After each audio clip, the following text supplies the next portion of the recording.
Ayan, hello guys. Once again, welcome back muli sa ating channel. Ito po yung nag-iisang host. Walang iba kundi si Chloe TV. Maligayang pagbabalik guys sa ating munting channel.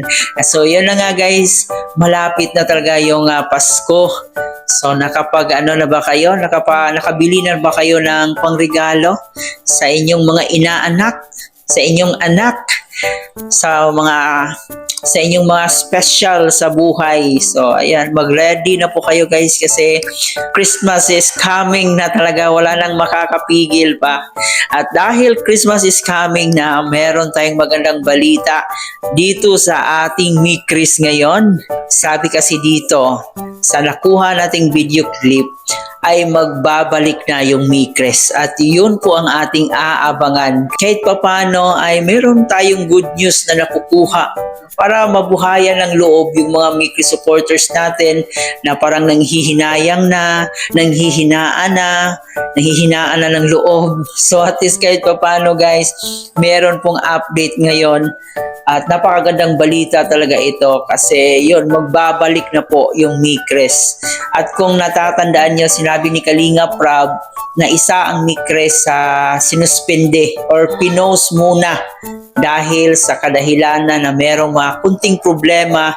So, eto na nga guys ang good news, no? Mamaya ng konti ay atin pang alamin guys kung ano pa yung mga sinasabi ni Kalinga Prab dito sa interview ni Kalinga Bishi sa kanya. Pero bago tayo magpatuloy doon, please don't forget to subscribe sa ating channel, paki-hit ang notification bell para mas laging updated every time na mag-a-upload po tayo. At higit sa lahat guys, paki-like and share ng ating video para mas isuggest pa tayo ni YouTube, no? At syempre, shout out din po natin. Suportahan po natin ang ating ama ng Kalingap na si Kuya Bal Santos Matubang, Ate Edna Vlogin, Kalinga Proud. Suportahan po natin ang ating Keyboys, Kalinga Partners, mga charity vloggers sa Pilipinas na tumutulong sa ating mga kababayang mahihirap. Huwag nating kalimutan. At syempre guys, yung makasama nating Kalingap reactors, especially ang Karepa, ang Watchers, Strikers, lahat po ng mga legit Kalingap reactors na gumagawa po ng content ay suportahan po natin. So wag na tayong magpaligoy-ligoy pa, tara. Atin muna nga pakinggan itong mga sinasabi ni Kalinga Prab. Mas may kunting bulong ka lang dyan, bulong. Pampagana lang sa mga viewers natin. Bulong? Oo. Basta may abangan. Yung pamakaling. Abangan nyo na lang po. Yung pagbabalik. Kasi mas maganda yun. Boss, ano lang, may bibigay kasi ako para kay Krista. Boss, kaya ko pala binigay sa'yo kasi nga, sabi mo is hindi na kami pwede nga. Oo. Rules na.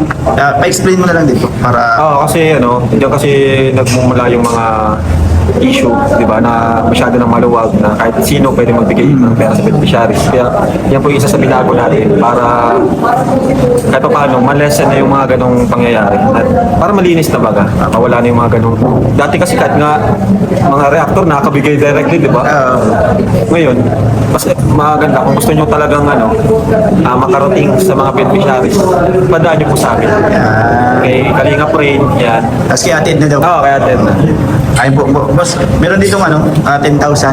Sige. Bali, yung boss, 10,000 siya tapos yung 7,000 po. Ay, ano ko na lang po sa screen. For Krista? Lagay ko lang po sa screen kasi ang dami nila. Sige. Lagay po. Lagay ko na po dito sa screen kung kanina po galing yung... Para saan man to? Para kay Krista po sa lahat. Kung saan gagamitin, siguro saan ito gagamitin? Wala po sinabi basta para lang po kay Krista. Bibigyan na lang natin, panagkata ko, bibigyan ko na lang. Kasi meron kami budget na iniipon para sa pabahay sa kanya. Hindi, okay na pala. May ano na pala. Yan po, sinabi lang na bigay na lang daw. Sige. Yan po boss, maraming salamat. Thank you po sa nagbigay at sa patuloy na nagtitiwala sa ating Kalinga po. I-plus ko, lagay ko na po sa screen. Dalawa kasi group yan. Siyempre, medyo may sipon din si boss, kaya baka kung kakasalita niya, lumabas. Kaya nga nagbuhat ako para mawala Sama ko na, hindi po akong kaya hindi ko po in-upload yung isang vlog ko kasi medyo nakahagip po si Krista. Kaya hindi po ako ng din sa iyo po na kung pwede ko i-upload. Nag-iintay sila So may kakat lang po tayo doon kasi natutukan. Bawal po kasi yun. Lagi ko naman sinasabi na bawal kami sa beneficiary. Ayaw po mga Kalingap, bali, nagiging tayo ng ang tawag dito. Permiso. Permiso po kay boss. Sisingit ko na lang po ito. Boss, thank you ah. Ingat palagi. Thank you. I miss you bro. Thank you, Beshi. Magpapractice na kami sa sayaw. Abangan nyo yung ano ni Dara. Ayaw pala, sorry na ibulong. Ilang abangan nila? Ayaw, abangan po kaya. Lapit na yun. Oo, 11. Oo, dapat makapractice na tayo. Oo nga. Ayaw, si Derek na may bahala. Oo. Para baka man si Dara eh. Ay, boss, may hinila ko na ano, sa aming ano, sa kaningap tahanan. Yung David? hindi na. Ang dami ko na. Ano? Hindi. Ano lang, yung Advice? pwede po. Ano lang, kahit wala ako sa grupo pa, tuloy lang sa sa mga ginagawa. Alagaan yung mga viewers, di ba? Ay, boss, meron pala akong ano, ito na lang. Kasi meron akong nabasa sa comment. Na daw. Meron kasing nag-comparison sa amin ni Ian ni Rain. Bakit naman? Oo. Ano naman yan? Kumbaga, isa naman po yan sa kalingap tahanan. Oo. Yun lang po ang inano namin po. Kasi No comparison po bitin kasi siya. ano po yan sila. Kumbaga, isang grupo pa rin yan. Kaya po ano dyan. Buti na po, Hindi po kahit hindi po yan magkalaban. Kaya nga po may kalingap tahanan kasi habang wala ako, tuloy-tuloy yung pagtulong natin. Di ba? Kumbaga malaking tulong yung ginagawa nyo na kahit wala ako, yung mga beneficiaries natin na naiwan, tuloy-tuloy pa rin. Kaya po tama na po ha mga kalinga, huwag niyo po mag-compare kasi hindi kami kasi kapag pula po kami. Ha? Meron po kami binubong Bakit yun? Nasimula pa lang comparison agad. feeding. Magpapapiding po kami. Maganda yun. Oo, Tapos tama nyo yung mga beneficiaries doon. Pwede po tapos ano po, isang kami po nila kalingap yan. Oo. Tapos nila rin. Isang grupo. Isang grupo po kami na bali nag-ano din po kami ng ano sa kasama sa sponsorship na. Kayo.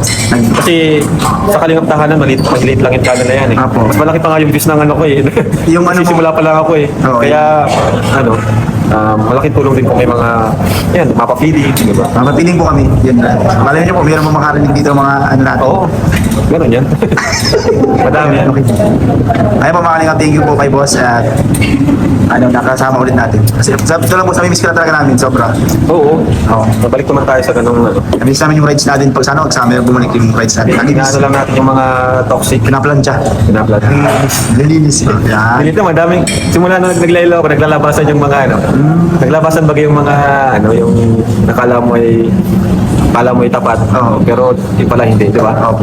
Pero mas maganda po yung ginawa mong gano'n. Oo. Na Naglalabasan Oo. baga. Higilan natin yung mga kusino Yung kusino talaga yung tunay. Di mo? Effective. ang magaling po, maganda yung idea mo. And Kasi ilang years na rin naman tayong magkakasama eh. Tapos ngayon, ilang buwan pa lang akong di ba?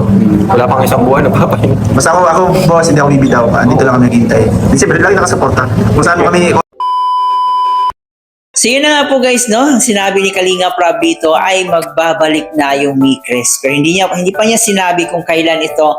Pero at least kahit pa paano ay nabubuhayan tayo ng loob dahil yun na nga, magbabalik na. May pasabog ang ating Micres. Kasi dati, yung nalaman natin, magbabalik daw ito before Christmas. So siguro may pasabog ito guys before Christmas, yung Micres natin. Sama-sama po tayong mag-aabang kung kailan magbabalik. At sa ngayon ay suportahan na lang muna natin yung mga upload ni Kalinga, Mikoy, upload ni Kalinga Prab, yung mga keyboys natin, suportahan natin. Especially si Kalinga Mikoy na nagcha-charity din, suportahan natin yung mga upload ni Kalinga Mikoy. At syempre guys, yung Facebook ni Krista Jane Villanueva, suportahan po natin. Kahapon lang po ay nakapagbigay tayo ng reaction about sa kanyang pagkanta doon sa SM na sobrang napakagaling talaga at napakaganda po ng kanyang boses. No, masasabi talaga nating iba talaga, napaka-talented, super talented talaga ni Krista.